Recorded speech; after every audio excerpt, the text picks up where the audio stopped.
Hi, I'm Andrew, an entrepreneur and a computer science student, Hi, I'm Raveen, a psychology major student. and you're now listening to the Ink Thoughts podcast, where we ponder and talk about incongruous thoughts ranging from our daily life to the human mind. Hi everyone, welcome back to Ink Thoughts podcast. How are you, Andrew? Hi, Vereen. Yeah, it's I don't know, cause like right now in my accommodation hall, it's like very empty now because, I mean, it's the beginning of the winter break, so many people have already a few days ago they've already begun to go back home, and today I think is the day where most will just leave. So it's very empty, very depressing. Even the catering hall stops offering food.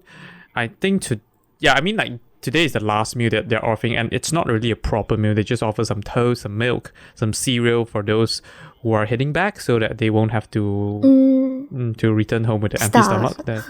So yeah, it's like a bit depressing, I don't know, but I mean, actually, there's another thing which is okay. It's not that depressing. I'm just very, very conflicted. It's because right now, originally, we have kind of 3 weeks of winter break, and then I have planned for a London trip, a 9 days London trip from Christmas Eve all the way to 2nd of New Year. So I'll be able to experience both Christmas and New Year at London.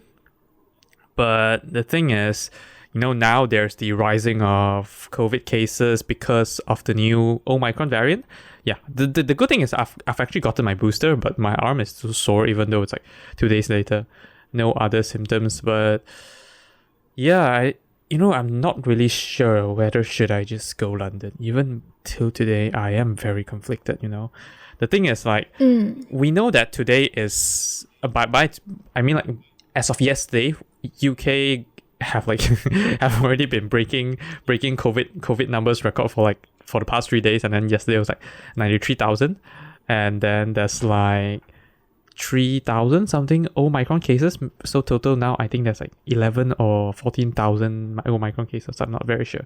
And one of the scariest things yesterday was that the main source of yesterday's Omicron cases is in East Midlands. So it's kind of like, you can kind of say East Midlands as the state. You can kind of say it that way, like the state where Nottingham is in. So yeah, it's a bit scary. Yeah, primarily the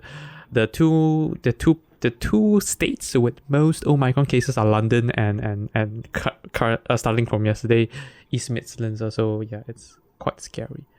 Yeah, not very sure what to do because like now that it's high, we are pretty sure that it will increase. So by next week, I mean pretty much next week. And next week today will be Christmas Day. It's gonna be higher. Yeah. It's gonna be more than double. Yeah, that's the thing. So yeah, I'm not very sure whether or not to go. Yeah, I actually don't mind about. I'm not too concerned about the money. Luckily, me and my friends we haven't actually planned everything, so we just bought the accommodation and the train ticket. Yeah, but then that's actually not cheap as well. It's like 9 days. It's like, I think, almost all, even no, actually it's just like, I think it's around 1,000 ringgit. It's like okay lah. For me it's okay because like health over all the other stuff. But yeah, I'm just very conflicted on whether we should like just go ahead with the trip or like just stay here. How about your friend? Okay, I haven't told them because the thing is, I'm conflicted. I don't want to tell them over text because like we rarely meet now. Even during classes, when there's classes, we only meet like once or twice a week. But now, yeah, we just don't meet. I mean, I met with one of them that day, I think on Thursday, because he came down to campus and then we had lunch, something like that. And yeah, I did tell him. I only tell them when it's face to face. And then that guy was like, "No, we should go. Otherwise we have nothing to do during Christmas. It's just COVID and all that." I mean, it is true. It is true that it's just COVID. And now that I have the booster, I shouldn't worry much. And even my friends which got COVID, she had symptoms, but then I don't think it's like that serious symptoms. And then she's just been isolating in her room for, I think, 10 days or something. And then, yeah, I think by now she's like fine already. Yeah. Yeah, that's the thing. So I don't think, I think like getting COVID is okay. But the thing is, the thing is the consequences of getting COVID, where not it's no longer health consequences, you know. I'm not that concerned about health consequences, but let's say if I do get COVID, all of my other friends can't really go out, and okay lah, they can. So let's say if they are tested negative now in the UK regulation, if you have if your household have someone that's gotten COVID, you can still go out. You don't need to isolate as long as you get a negative lateral flow test, which is something they call antigen test, RTK antigen test in Malaysia. Yeah, you just have to test every day for the next 10 days. But as long as you get one positive test, you have to get a PCR test, and then you have to isolate. Yeah, but if you're negative, you can just go out all the time. So yeah, if any of them get positive, then they can go out and have fun as well. And then if we do go out and have fun, many places are kind of closed, including shows and all that, because many of their performers are COVID positive. And then, you know, there's like stricter like regulation and all that. So the thing is, I'm not sure if there is still a point going to London for a trip. Now that now that we know that the cases are rising, and then it's not at a peak. Yeah. So yeah, that's like my concern. Yeah, like getting COVID is fine, but then like you know that if you get COVID, you can't really have fun. Then is there a point in going there? Yeah, that's a question I'm thinking. But yeah, like there's this funny thing that happened to my friend yesterday as well, because my friend is a Vietnamese called Guy. I think she's now on the way to Scotland. So it was only yesterday that she found out that her plane ticket is 8 a.m. in the morning. And then the plane ticket is departing from London Gatwick. In London, there's like 4 or 5 airports. There's like tons of airports. So one of the airports in London. And yeah, she's in Nottingham. And then the earliest train there, the earliest train to London is like 5 in the morning. And then it takes like almost, I think, 2 hours to London. And then by the time you reach at 7, and then of course, you know, I think you have to be like 2 or 3 hours. You need to be at the airport 2 or 3 hours earlier than your flight, right? So that's the thing. And yeah, she know that for sure she can't make it. And it's very funny. I don't know why she didn't double check it. Like she said that she thought it's like 8 p.m. or something. So yesterday when she found out that it's like already night, it's like, I think it was like 6 p.m. when we were having dinner. And then she's like, oh my god, should I go straight to London to get a hotel and then like and head to airport tomorrow morning or something like that. But in the end, she settled with that instead she'll just give up on a flight and then just take a train directly to Scotland, because it kind of makes sense. Like there's no point rushing down to London at night, and then you have to pay for the ticket to London, and then you have to pay for a hotel, and then you have to rush some more, because by the time 6 p.m. she haven't packed her luggage and everything. And then I think if she want to head down to London, the latest train is like 11 p.m. so there's not much time, and then she have to rush and everything. So basically there's too much uncertainty in between. So instead of doing that, might as well just, because actually London is like at the south, and then Nottingham is in the middle, and Scotland is at the northern part. So might as well just buy a train ticket today, and then just like trick the train ticket. Like, okay lah, like you it's okay that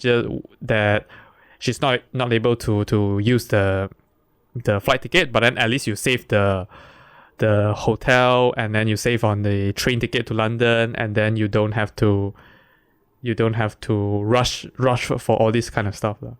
Yeah, it's very funny. Very, very funny. Yeah. Oh yeah, but yeah, like one exciting thing today is that there's the Sarawak election. That's like, I don't know. But actually right now we can already see that thing, it's kind of the expected result lah. Like the main party, I don't know. I'll just call it the main party. The main party is kind of winning. But yeah, another thing is that I'm watching Spider-Man No Way Home, and yeah, like everyone is giving it very, very good rating, and then so yeah, I'm giving it really, really high expectation. I don't think it will fail me. Yeah, let's hope that it goes well. I don't know, I'm so excited. The one thing I regret is that why did I get the tickets today? today, Saturday, because I think it's like released on Wednesday, and then people started going to the cinema on Wednesday, and then I was like, oh my god, it's so good, it's so good. I really have the urge to like just check out the spoilers and I know what happened to the movie, but I'm like, no, let's just watch it right in theaters and then like just experience what's happening. I'm not sure how long is the movie. I think it's like 2 hour 40 something minutes. Let me just check. Spider-Man. I'm not sure if like 2 hour 28 minutes. I'm not sure if Tobey Maguire and Andrew Garfield, which is the past two Spider-Man, will be appearing in it. I don't know, man. I don't know, man. Like, even if it does appear, the thing is, I have no idea how are they gonna present it. That's the thing. Like, how are they gonna present it inside? Because like for sure they're not gonna just slot in those those footage from like the past Spider-Man, because it doesn't make sense. So I don't know how they're gonna present it. That's the thing. Yeah, I don't know, man. Let's see. But yeah, how was your week? Yeah, my week week about 10 minutes. yeah. How was your week? My week actually my week was like quite tiring for me. I don't know why do I feel that tired. Do you want to complain about your There's company? I one think it's day- fine. What's No your lah. exact listen to There's it? one There's one day I feel very tired the whole day. I really almost fall asleep when I'm working. Wow. I'm really tired. Yeah, luckily still I can like take it until I finish work, and then quickly I come back. But I do realize one thing, because I usually have yoga classes on Wednesday night. So on Thursday morning, usually I'll feel very happy. Thursday morning. I'm assuming that Because the of the yoga workout. classes help me to, yeah. Okay. That's good. Yeah. I've been observing this for a few weeks. So usually on Thursday morning, I'll be happy. although the whole week I've been feeling very stressed or anything, yeah. But just now when you talk about COVID, I just found out like 20 minutes ago that my relatives back in my hometown, they got COVID. I think it's fine. They all of them already have double doses, right?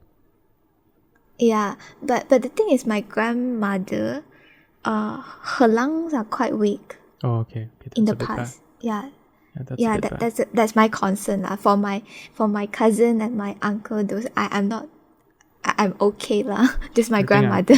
I think they're fine. Yeah, even my last time, I think my relative household got COVID as well, and then they are using Sinovac, right? But yeah, they recovered themselves as well. Yeah, I think with the vaccine it should be okay. Just that if you have underlying diseases and all that is a concern. Yeah. But then there's actually another scary thing, because like the thing about going to London trip, one of our friends actually don't have any doses, He's a 0 dose. Yeah. He's a 0 dose. Yeah, that's why. I mean, like, yeah. What do you mean? Yeah, he didn't take any vaccine. He's a 0 dose. Why? Because he don't trust the vaccine. Oh. Yeah, you don't trust the vaccine. I'm like, oh, okay. In the UK, it's a normal thing. You need to respect. You need to respect them. That's the thing. You need to respect them. Okay. So I was like, okay, yeah. He would prefer if there's like pills and all that. He doesn't really believe in the vaccine. Yeah. I was like, oh, okay, yeah, okay, that's true. I have no comment. I just like, oh yeah, okay. I'm not gonna say anything, but then neither would I say that. Neither would I like just, I don't know. How do I say that? Decline him, something like that. Yeah. But then like, yeah, I'm just worried about itself. Like, if he does go on the trip and then he gets Omicron, I have no idea how severe would it be. That's the thing. Yeah. That's the thing. Yeah. That's the one thing I'm afraid of. Oh. Yeah, right? Scary, right? Like, yeah. I'm a bit surprised. Yeah. Imagine if I get Omicron. I'm probably fine, I'm probably fine. But he is, then he will be in a very high risk situation where I have a very high possibility of spreading the COVID to him, and then in the end he might get more severe symptoms than me. Yeah, he might even need to be hospitalized. And okay, touch wood, we don't want that to happen, but it's just that he has a higher chance of having that happening on him. So yeah, that's like the scary thing. Yeah. Okay, I'm really surprised. Yeah, it's scary, right? Yeah, I don't know. Yeah, that's the thing. But yeah, what were you saying just now? And then I cut in. Oh, you forgot My as well. grandmother? I think I think your grandmother. Yeah, your relatives have COVID. Yeah. So the thing is just that I'm worried about my grandmother lah. Yeah. Although she got like double dose of vaccine already, but the thing is, in the past her lungs are quite weak. Okay. Yeah. But Yeah, but one then thing I remember nothing. You continue first. I remember in the past when her lungs got infected or something, he started saying something very weird. That is a very scary part. Okay. I think that's really bad. Yeah. So But I yeah, hope this is you not that continue. bad for her. Okay, yeah. Then Let's hope that that's the thing. But yeah, I mean, I do feel that it's a bit fortunate. I don't know. I feel like it's a bit fortunate that UK is getting this wave right now, so that it's pushing the booster dose. Because I really like their progress on the booster dose. Where yesterday they while we're breaking new records on the number of COVID cases, they are breaking new records on booster dose injection as well. And then yesterday there's like, I think 800,000 something booster dose given. So like it's quite fast. It's quite fast. Do you still remember like what's the Malaysia record on vaccine? I can't remember. Yeah. Let us just check. I don't know. We haven't even reached a topic. We're just like casually talking about the COVID situation. Let me just have a simple scroll. Is it still updating every day? Okay, no, they now don't. Just they no longer tell how many doses they are given. I think. Oh, there is 100 something thousand, 200 something thousand,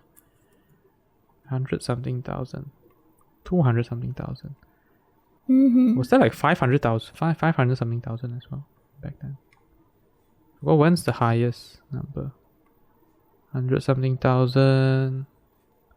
Because it's all October. I think I have to go to like early September. That was like the most doses given. Oh, okay, there was like 300 something thousand. Like 300 something thousand. 300 something thousand. 200.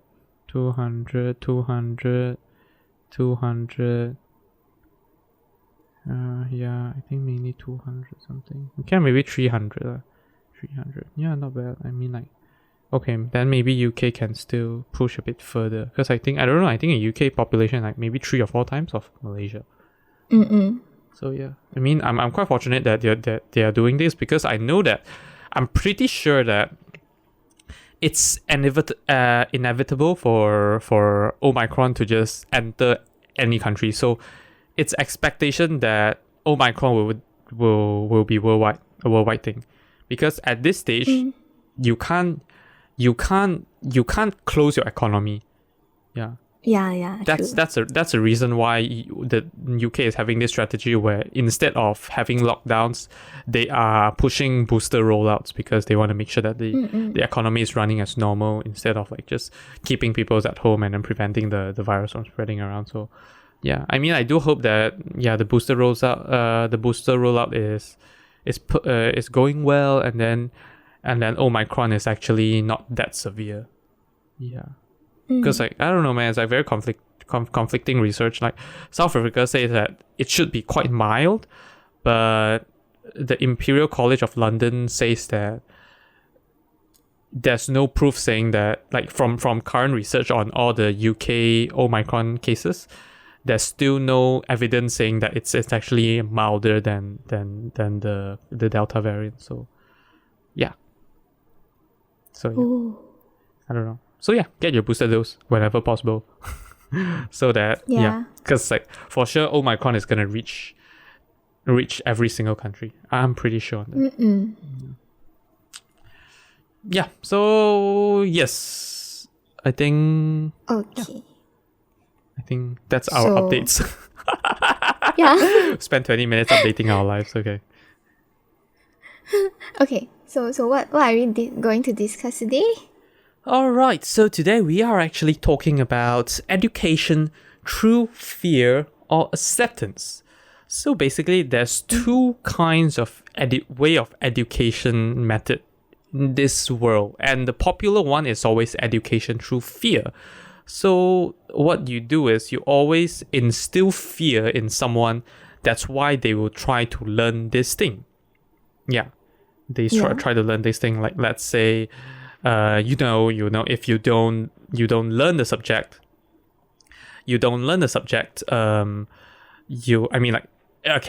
if you don't study, then you have to end up sleeping in the street, something like that. Something bad happens. Yeah. You won't have a good life, something like that. Yeah, you like, people are afraid of that kind of life happening on them. That's why they kind of try to study hard.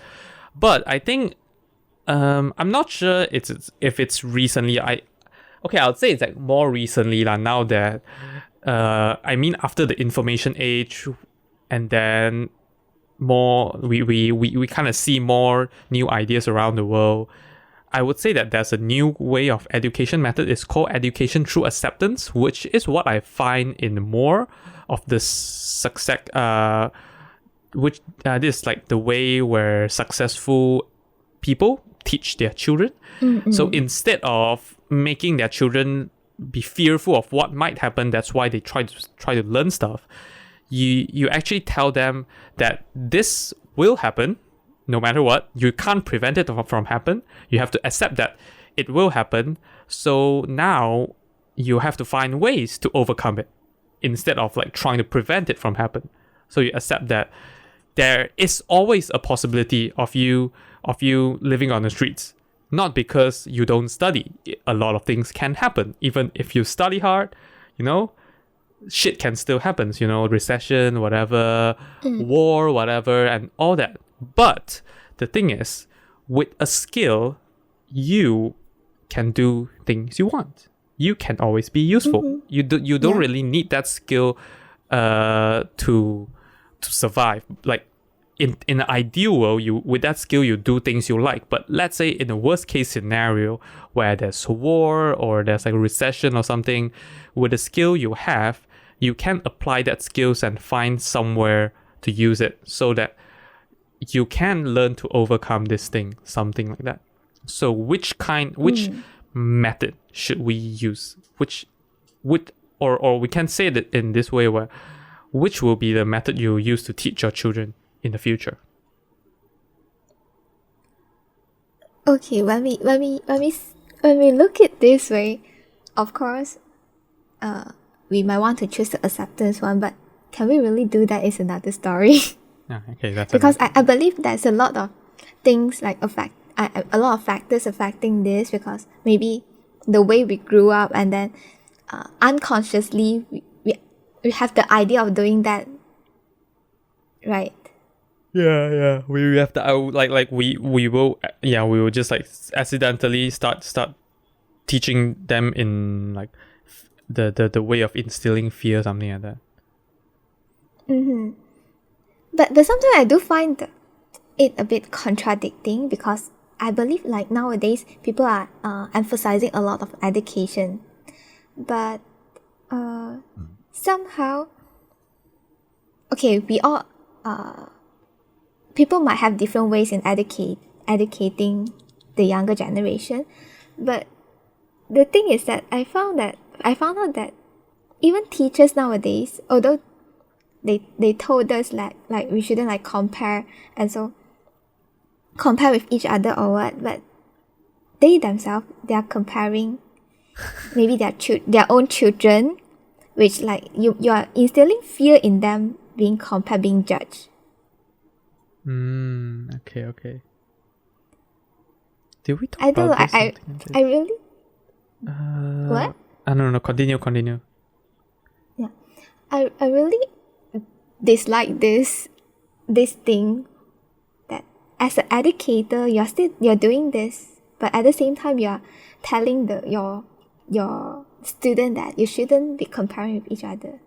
Yeah. We actually have this topic here which we haven't talked about. Why don't we act accordingly to our advisors? Okay. Yeah. I was thinking about it. I was like, this sounds so familiar. It sounds like a topic that we want to talk about. Yeah, maybe we should talk about that in the future. Yeah. Okay. Mm-hmm. Yeah. I mean, I don't know. Yeah. It's weird. I mean, it's just like the thing where, let's say if you're a researcher, you especially let's say you are a psychologist, you study psychology. You're not a psychologist yet.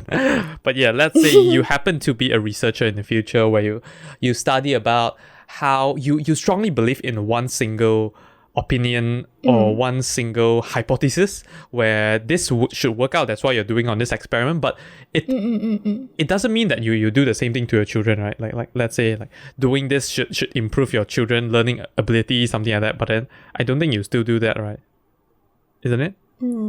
Yeah, it's probably the same thing.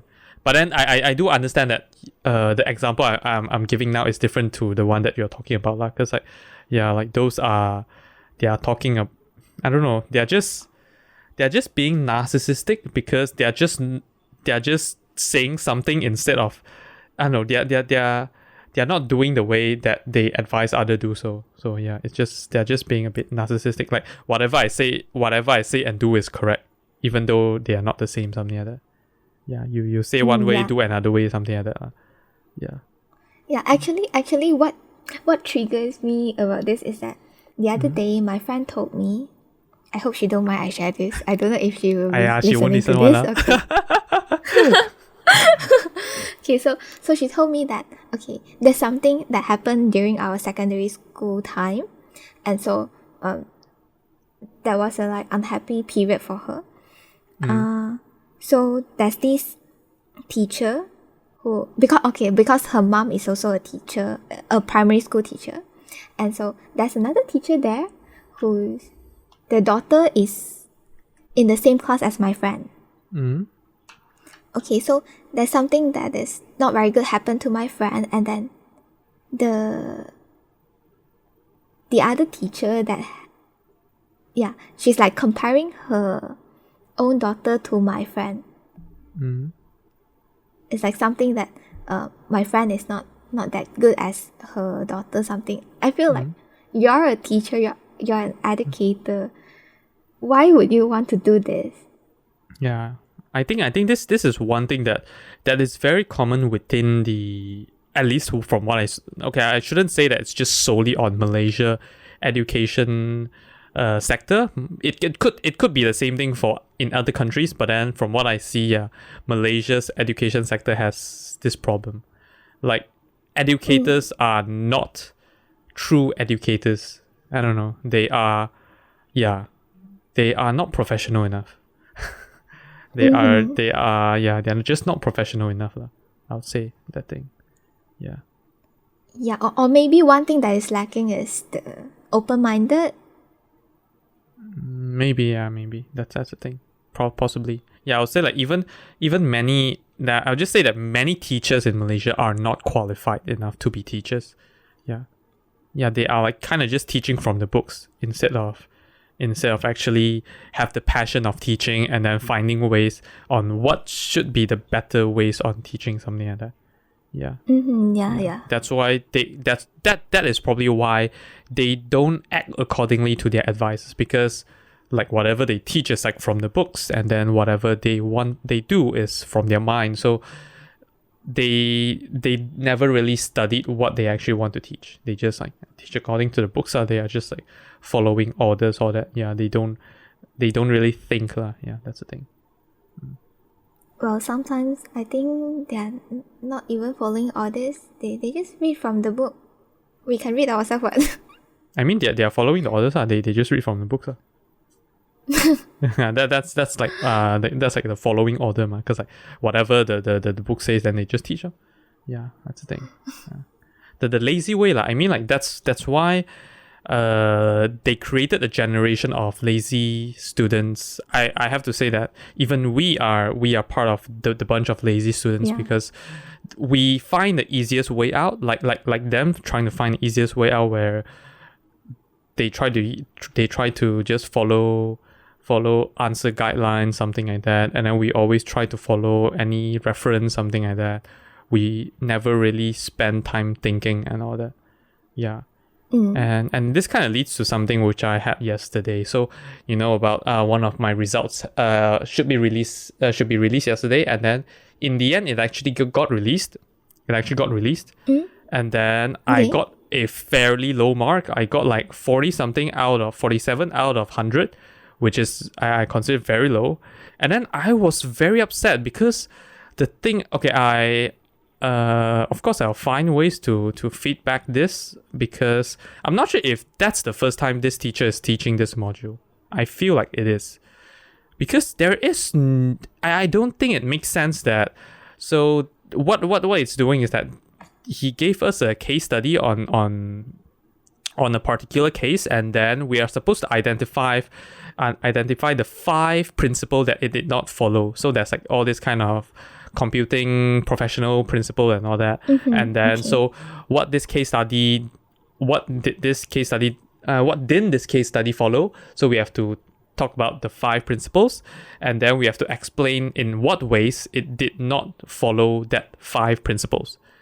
And then I found out the way that he marked it is that there's already, because it's like from I think it's from maybe 18 principles. There's like 18 principles to choose from, so we have to find out the 5. I thought it's an open-ended question, and then so no, it's actually not. And then I found out it's like it's kind of closed-ended, whereby the 5 principles are already fixed, and then the 2 reasons are kind of fixed as well. So he just kind of refers your answer whether first thing is that whether have you matched the 5 principles, and then whether your reason matched the two reasons that he has kind of written, and then he'll just mark whether you have partially similar to the explanation he's given, or like exactly similar, exactly not word by word but the meaning wise. Then I was like, seriously, I think like I don't think that's the way they do things in UK or in the university, right? Like, it's so close-ended. So I'm gonna find ways to feedback this. I am very upset, very disappointed on the way they mark this question. Yeah, because like how can you just deny that my principle doesn't like it's, especially when we talk about principles and all this, we talk about law and all this. It's always, you can always argue, right? As long as it works, then it works. There's no such thing that, this case just breaches this 5. And then if another lawyer says that, this case breaches this law as well, then like there's no way for someone to say that, no, it doesn't breach it, because, it's not on the books. As long as you can prove it, it works, right? That's the thing, which I'm very, very upset about. Yeah. Okay. Well, I'm curious about what my friends got. I'm gonna ask them. Or something else. Like, damn, like, how can you just like mark on the basis on whether it matches that? But the thing is, this is just the preliminary mark lah, because they are just still gonna go through the board or something. What did they say? Let me check. So it's not the final mark or something. Let me just check. Yeah. They are gonna go through this preliminary coursework marks, and then they are not confirmed because they're gonna ratify it by the board of examiners, and then there's full internal and external moderation. Yeah, I don't know. I hope that by that goes, after going through that, I don't know. I don't expect me to get the 80 or 90 marks, but I'm expecting that my answer is reasonable, that I can get at least a 60 to 70, something like that. Yeah, like just gave me a 40. I'm like, what? Yeah, it's kind of just like how can you just judge whether it's like partially matched or like fully matched your answer? Like, it doesn't make sense. You have to see my points, right? Like, it doesn't make sense like that. So yeah, I don't agree with the way they marked it. So yeah, like lazy way of marking lah. Yeah, something like that. So yes, I think we should go back to our point on which one should we go on? We were talking about education through fear or acceptance. Maybe let us continue on the fear part first, then later we can go to acceptance one. Sure. Yeah, and then And then I'm not sure, is it just like the Asian family or what? We kind of have the fear of, we're scared that we will make our parents disappointed. Okay. So if let's say we didn't do something until that meet their expectation, sometimes there will be words coming out from the parents like, you're making me disappointed, and so that becomes the so-called motivation for us to work on something. Okay, but what point are you I trying to mean? bring up from here though? Like what point are you trying to bring up from here on education through fear? The education that parents is providing. Uh-huh. But now we are not fear, we are fear of them. We're afraid of them. So what is the point that you're trying to bring up? I don't quite understand the point. How do I put it into words? Okay.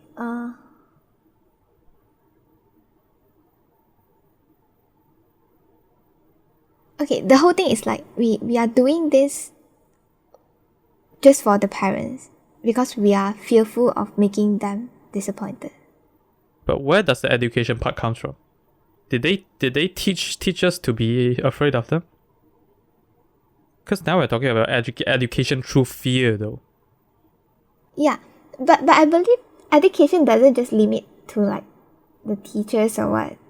No, because like usually the point I'm trying to bring across on this topic is that you teach people to do something because they are fearful of something else. But does parents teach us to be fearful of them, to be afraid of them, something like that? It's not like afraid of them, but afraid of making them disappointed. Yeah. Did they teach us based on that? Well, I don't personally experience that, but I think there is.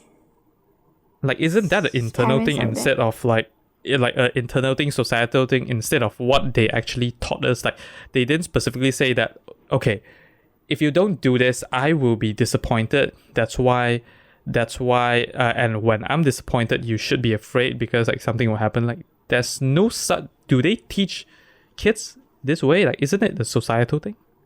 Like where we are fearful of our parents, we don't want to make them disappointed. Isn't it something that our teacher taught us? It's like a cultural thing instead of more of like an education thing. Like they don't explicitly say that if you don't do this, I will be disappointed, right? Isn't it? Yeah, like, and then it's not so scary. I don't know. But I think it's not education through fear, right? That thing.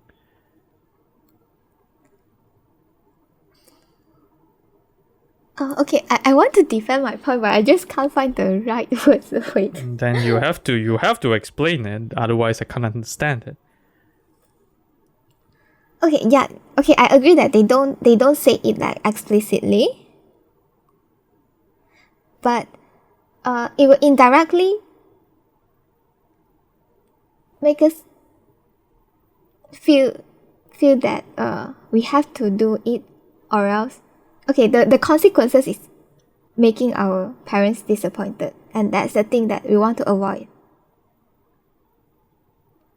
But what is the thing that indirectly caused this so-called education through fear? Because what I'm trying to say here, that I don't think there's any sort of education on this to be fearful of your parents. It's all societal pressure, like it's a cultural thing in Asia and all that. No one actually taught you, unless you can specifically say which part of the education indirectly instill fear in us when we feel like we are disappointing our parents. Wait, repeat your last sentence. I need to know which part in any of our education indirectly instill teach us the thing where like we should be fearful of disappointing our parents? Okay. Like who taught us what that resulted in this thing? Because I think it's not a education thing, it's more like a cultural thing.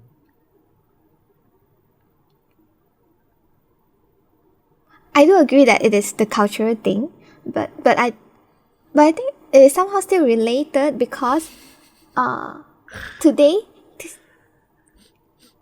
Continue. why are you laughing? Okay. Continue. Today there's a lot of things that is not just limited to what we study from book, from what teacher teaches. Our parents do like educate us in different ways as well. It's not like based on books or anything, but it will in the end it will still somewhat affect us when we. So in the end, I mean, we do everything that they want us to do, but we know that that's not what we want to. So at the end of the day, as a student, we are so lost. We don't know what we want.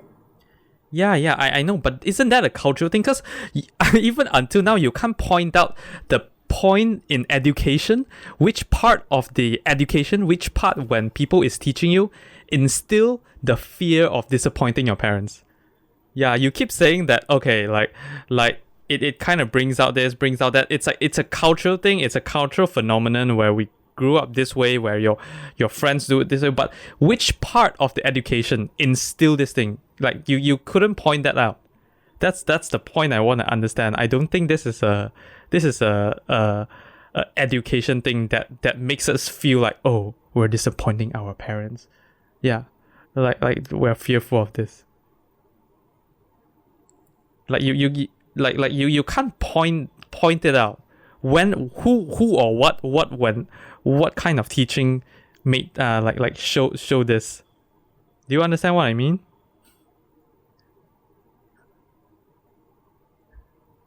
No, I don't think I understand. Like whatever you keep saying is that, when we grow up, we kind of get this thing, but then when you get this thing, it's like a cultural thing. You don't you can't specifically say when or who taught you what that shows that makes you think that, or gives you this idea that you it's a scary thing to disappoint your parents. Like who built this idea of who or what kind of education, or when or whoever is teaching you is building this fear in your head that disappointing your parents is a scary thing.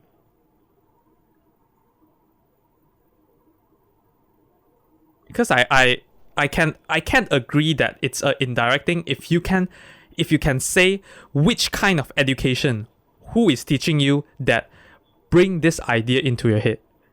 But the thing is, you can't tell me that. You just keep saying that, you kind of just get it. Like, if you get it, I'll say that it's more like a societal or a cultural thing, where it's like happening around you and then you conform to it instead of you learning it. Yeah. Because like now we're talking about education through fear, right? Yeah. Like, is there anyone who explicitly tell you that, okay, if you don't do this, your parents are gonna be disappointed in you, and that's why you should do this? Okay, I think we both agree that there is no such thing, and then therefore you said that it's indirect. But then, which caused the indirect of conscious implantation into your brain in regards to this topic? So who implanted this idea that it's quite scary when you disappoint your parents, instead of it being a cultural thing where people around us have this thought implanted, therefore we conform to this thing and we implanted this idea ourselves. So yeah.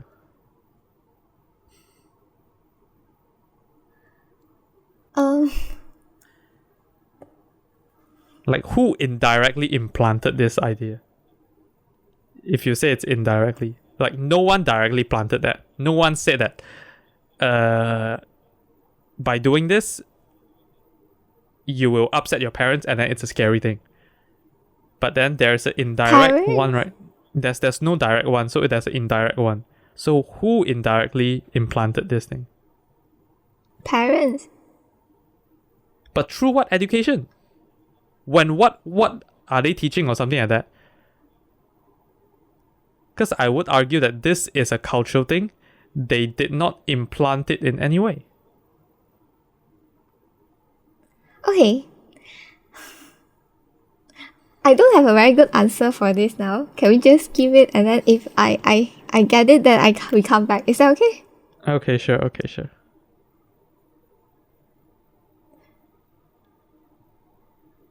Okay, is there anything that you want to add on for the fear part? I mean, the fear thing, I think there, of course, I totally agree that we might unconsciously educate our next generation through fear, because when we are brought up this way, it's hard to drop some of the habits or some of the experience that we go through.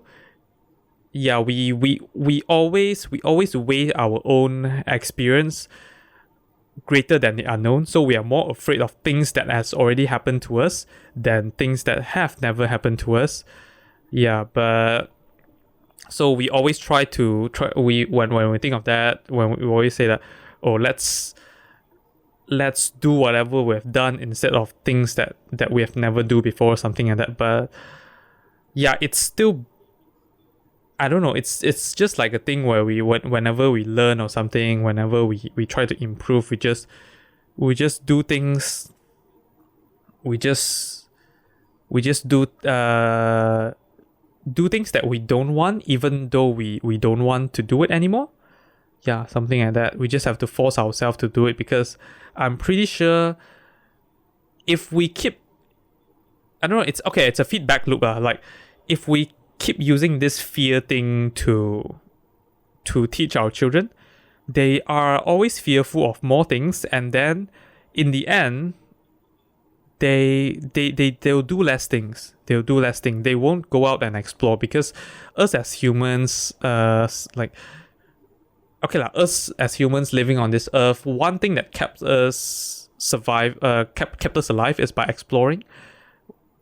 Like, of course, there will be failures where people just die when exploring, but it's fine, I think our point is just to explore, find more stuff, find ways to let us live longer, live better lives and all that. So we shouldn't limit ourselves by fear. So there is no way we should just teach ourselves using the fear method, by instilling fear. So we should always teach our next generation to overcome fear, to find new ways to fight it, and then to go ahead and do new things.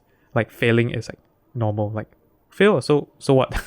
Yeah, that's why we should accept that we will fail. We accept that things are scary, but we are still gonna do it. Because if we don't do it, we won't do more stuff, and then we'll be dead in the end. Yeah, this is what I would say lah. Yeah. Okay, yeah, I agree. And you're still trying to think of a counter argument for that topic.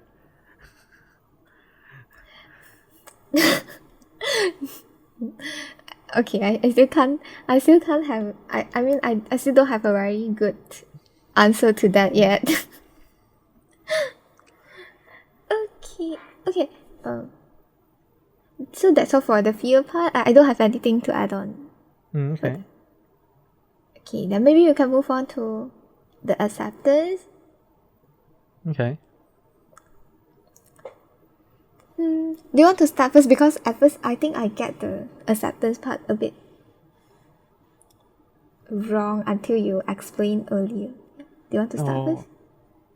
Yeah, actually, I kind of talked a bit about the acceptance part, where, because this idea, I got inspired on this kind of education method through oh yeah, there's a ton of stuff where we can talk about. Yeah, but I got inspired when I was listening to this guy called Osman Rani. I can't exactly remember his name. Let me just check. Asran, is it? Asran Osman Rani. Yeah, Asran Osman Rani. So he's the ex-CEO of AirAsia X and then COO of iFlix Group. COO, he's actually the CEO of iFlix. So iFlix is kind of like a a Netflix knockoff in Malaysia, in Southeast Asia back then, but now it's like, I think, acquired by one of the China streaming giants. And now he's starting a healthcare startup, something like that.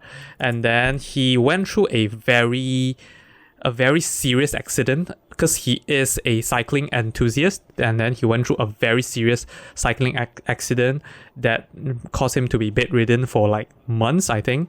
And then when that happened, many of his friends and even some of his family came to him and then say that, damn, why, Azran, why did you do this? It's like, you are so irresponsible and you don't care about your life. Like, think about your family, your children, what would happen to them if you do actually, pass away from this experience, this accident, something like that. And then, yeah, of course, he took time to think about it, and then he actually realized that no, all his friends and families are wrong. Like, why should he stop doing something he loves so that his life is safer? Like, if us humans want to be safer, then we should have just stayed in the cave like millions of years ago. It's safe, what? It's fine. Like doing this is fine, Mm-hmm. like being being who I am or doing what I do now is safe. Like, why do I need to do more? Like, it's okay. Like, I'll just remain with what I do now lah. But the thing is, like, human is just about exploring. Instead of like preventing things from happen, we should go ahead and explore. That's why he think that instead of preventing this accident happen, we need to accept that shit like this does happen. So that's why we should go ahead and teach our next generation on overcoming things like this from happening. Overcoming when things like this does happen. Yeah, that's why teaching your children that, okay, when this happened, what you should do, like telling your children that one day your dad might die, whatever happens, because your dad is a crazy risky guy, who likes to cycling, who like to go on triathlon, or like even go rock climbing.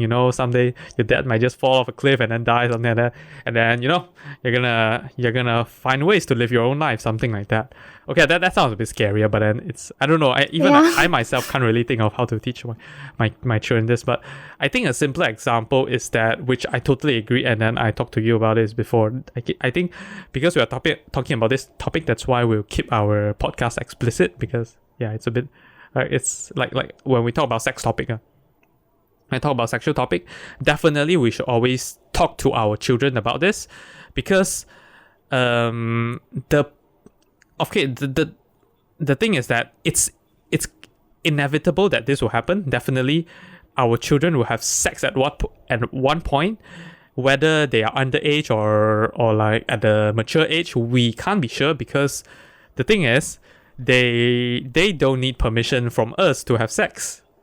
Yeah, they can do it whenever they want. So realizing what may be the consequences of underage sex, which includes like pregnancy and all that, and then setting up a family at a very young age, which definitely no one wants. It's better to tell them about this and then asking them to use condoms, because this is a safer way. So whenever it happens, which is something we can't stop it from happening, at least they know that they need to use condoms so that it's safe. It's safe sex. No unwanted pregnancy will happen. Something like that. Yeah. That's like and I would say the education through acceptance are where you accept that shit's gonna happen, and then we just have to face when shit happen, instead of like trying to prevent the shit from happening. Yeah. Even today, I have this. I suddenly have this thought, because I don't know. I suddenly thought of that German movie which I watched like quite some time ago, about they're talking about the difference between East and West Germany, One is I think socialist, and another one is democratic. So yeah, East and West Germany, and then like in the movie, I don't know why it's like so open, and then there's like nudity scene and all that. But I'm quite surprised that my parents didn't stop my sister from watching it. And I suddenly thought of that this morning. I don't know why. And then I'll say that I would let my children watch this because, I mean, like, I think it's just a matter of time where he or she will need to see the human reproductive organ of male and female. Yeah, so I mean there is they should just watch it, and then I think that will be a proper reason to show them that like why not, like, since the movie, and then we just talk about it. But then I think, I don't know, I still have a concern, and I'm okay. This is actually a bit because of fear. That's why I have this concern, because I actually don't know how to overcome it. So I'm just afraid that, let's say, what if my children think that it's normal to show that thing in the public because he saw that in the movie, or even talk to their friends about it in school or whatever. Just not because like, you know, okay, when we are high school or whatever, we talk about these kind of things because we think it's cool. But then I'm pretty sure if my child is like 5 or 6 years old, he's probably not gonna talk about this because it's cool. He's probably just talking about it because he's sharing or something, like genuinely sharing. But then I know it's still a sensitive topic whenever, like, even imagine a teacher found out about this, and then okay, I'm not sure about UK education, but definitely in Malaysia, if a teacher found out about this, he like, of course, the teacher will report to the parents or something like that. So I'm just wondering that this is the fear that I have, but I'm thinking how to overcome it. Let's say, I don't know, I don't know how to overcome it because I think this is quite a serious offense. So yeah, I don't know. Yeah. But do you think if you like explain to your, let's say, your son at the age of like 5 or 6, he can understand? Understand what? What you are trying to explain? I don't know. I just say that like because, like, I mean, male or female, each of us have our own reproductive organ, and then let's say it's a son, and then he saw a female reproductive organ there, and then I'll just say, oh, that's a female version of the reproductive organ, like what you have, something like that. I mean, I'll find ways to simplify the way of explaining it. I think that's I don't like the idea of, oh, you know it eventually when you're old. I like the idea of like just teaching my children, even though they're young. I'll just tell them, even though they don't fully understand, something like that. I'll just find the best way to teach it. Yeah. But the thing is, I don't know. I don't know how to solve this problem of him sharing to the world, because it's just something that he's learned in regards to a sensitive topic. Yeah. Yeah. That's a concern I have. I think it's important for like to teach him, and then he'll be normal. Like, yeah, you know, my dad talked to me about this, and then talked to me about a female reproductive organ. Yeah, my mom talked to me about this, all this stuff. Yeah, but then, yeah, I don't know how to just like convey this information. Yeah. Yeah, because I But don't actually, know. And like I can't imagine telling him that, like, I teach you all this stuff, but then don't say it out to others, and then I can imagine that he don't understand why can't he tell others when his dad is telling him something like that. Yeah. That's the thing. And then when you say don't do that, you have a urge to do that more. Exactly. That's the thing. That's the exact thing I'm trying to prevent. Like, the reason I'm talking about this is so that, you know, we're open about stuff. But the thing is, I want him to be open about stuff, but not open about this kind of stuff to other people, which is like a bit conflicting. That's why I don't know. Yeah, I don't know, man. Like, how to tell him, like, oh, this is a sensitive topic. That's a concern that I have. But yeah, like, just generally why I think it's always important to have a education through acceptance, where you need to predict that like example, I think recently about with my sister, because like she's trying to sell things online overseas, but then overseas you have to use PayPal and all that, but I'm not sure about how this will happen, so I still told her that it's okay to do that, and possibly you should do that, but by doing that, you should expect that your first transaction, you will be losing the money that you are supposed to be earning, because you have no idea how it works. There's high possibility of you getting scammed, but it's fine. It's totally fine, because that's the purpose of the first transaction, where you know how people scam you. That's how you won't get scammed the second time. Yeah. But I think she decided not to do that after that.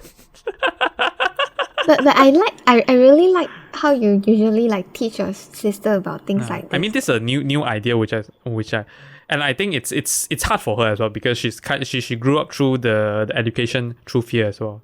Like, yeah, it's still afraid when you do this. But I understand she don't want to do this, because she don't really want to do this, mainly because like mainly because she's not trying to learn how to sell things online. She just want to earn back some money on things that she don't want. So yeah, in that reason, it's better way to find a safer way to just sell things. Because unless you're trying to learn how to sell things online, then yeah, losing some money, purposely losing money, that's the idea that you should go for lah. Like kind of just tuition fee. First time losing money is like tuition fee. Something like that. Yeah, but to be honest, I believe we kind of like agree both of us will go for the education through acceptance, but I kind of doubt if I can do that, because I realize me myself today, the fear is still with me like a lot. Oh, you have to overcome. I'm trying to avoid. You know already, then you have to overcome lah. I'm trying, but sometimes unconsciously I'll still go with that until I realize that. Go and touch a cat. That's different, okay? Go and touch a cat. Hey, imagine if you really touch a cat, then your world change already. Then you go and do all the stuff that you are afraid of doing. Hey, what if I blindfold you and then I let you touch a cat and then tell you that's a cat? What? What if I blindfold you and then I let you touch a cat and then only after that I tell you that that's a cat? I don't know. Let's do that. Yay. Let's do that in the future. I don't know. I think it's fun. Okay? Are you sure? Let's do that. I don't know. Let you touch a cat, let you touch a rat, let you touch whatever that's scary.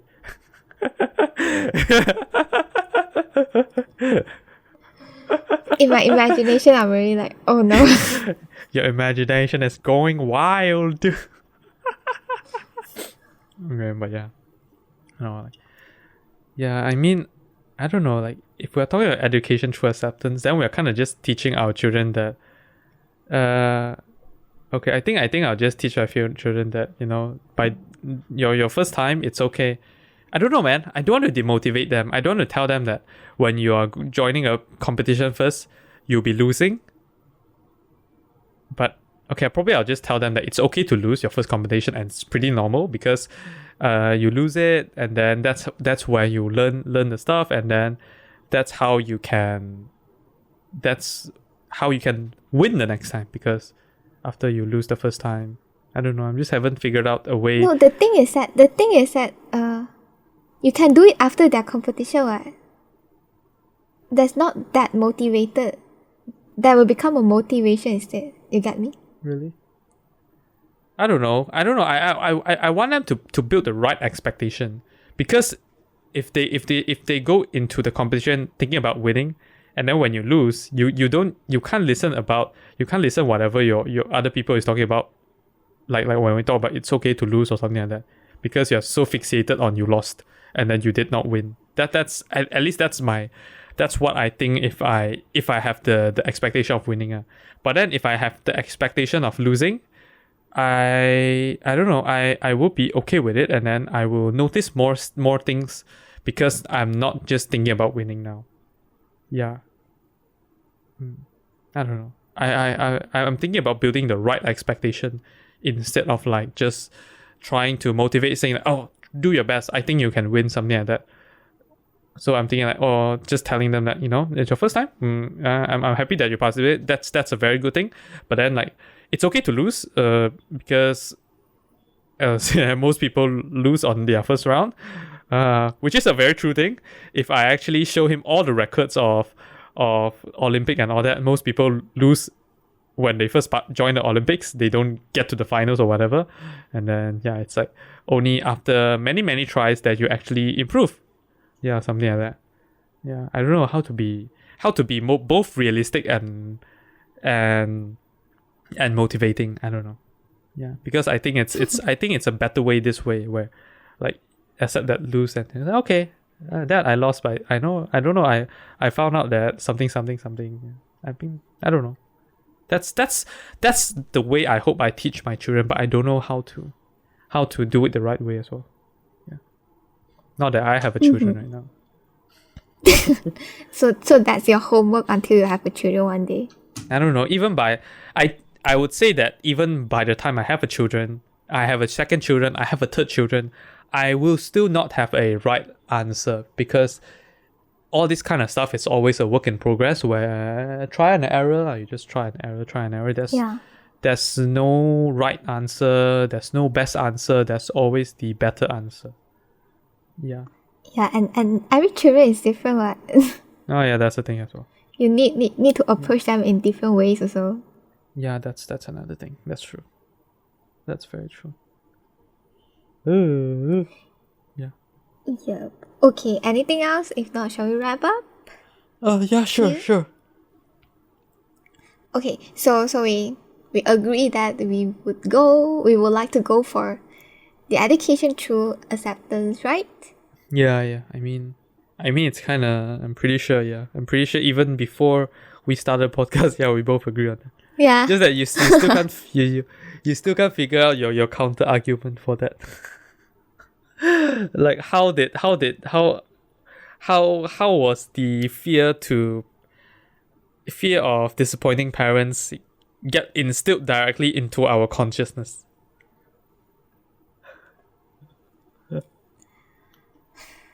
I don't know. Let's find it out one day.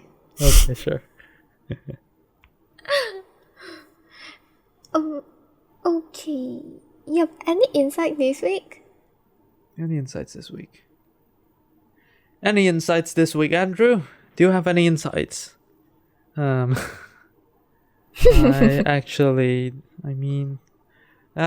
recently I've been really struggling on being productive. I mean, not just being productive. I don't know, like, even till this age, I have this fear of like just doing things. I don't know, if I never started it, I just think that it's really hard. That's why I just never started. But usually once I started it, it's not that hard, and then I can just continue to do it.